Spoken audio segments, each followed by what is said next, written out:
ஜம்மு காஷ்மீரை ஒட்டி அமைந்துள்ள லடாக் யூனியன் பிரதேசத்தின் சியாச்சின் பகுதியில் இந்திய ராணுவ முகாம் அமைந்துள்ளது. கடல் மட்டத்தில் இருந்து 20,000 அடி உயரத்தில் அமைந்துள்ள இந்த இடத்தில் கடும் குளிர் வாட்டி எடுக்கும். அடிக்கடி பனிமழை பொழிவதும் பனிச்சரிவு ஏற்படுவதும் வாடிக்கை. கடும் சவால்களுக்கு இடையே ராணுவ வீரர்கள் எல்லையை காக்கும் பணியில் ஈடுபட்டுள்ளனர்.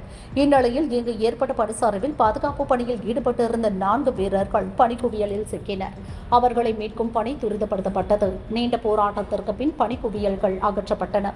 இதில் மோஹித் குமார், நிரஞ்சன் குமார், ராகேஷ் தேவாபாய் ஆகிய 3 இறந்த நிலையில் அவர்களின் உடல்கள் மீட்கப்பட்டன. மோஹித் குமார் ராணுவத்தில் சிப்பாயாக பணியாற்றிய நிலையில் நிரஞ்சன் குமார் மற்றும் ராகேஷ் ஆகியோர் அக்னிவீர் திட்டத்தின் கீழ் ராணுவத்தில் 4 ஆண்டுகள் சேவையாற்றி சேர்ந்தவர்கள். உயிரிழந்தோர் உத்தரப்பிரதேசம், குஜராத், ஜார்க்கண்ட் மாநிலத்தை சேர்ந்தவர்கள் என்பது தெரியவந்துள்ளது. பணியில் புதைந்து உயிருக்கு போராடிய நிலையில் ராணுவ அதிகாரி ஒருவர் மீட்கப்பட்டார். அவருக்கு ராணுவ ஹாஸ்பிட்டலில் தீவிர சிகிச்சை அளிக்கப்படுகிறது. தொடர்ந்து அந்த பகுதியில் பனிச்சரிவு அபாயம் உள்ளதாக அதிகாரிகள் எச்சரித்துள்ளனர். எனவே ரோந்து பணியில் ஈடுபடும் வீரர்கள் மிகுந்த கவனத்துடன் இருக்கவும் அறிவுறுத்தப்பட்டுள்ளனர்.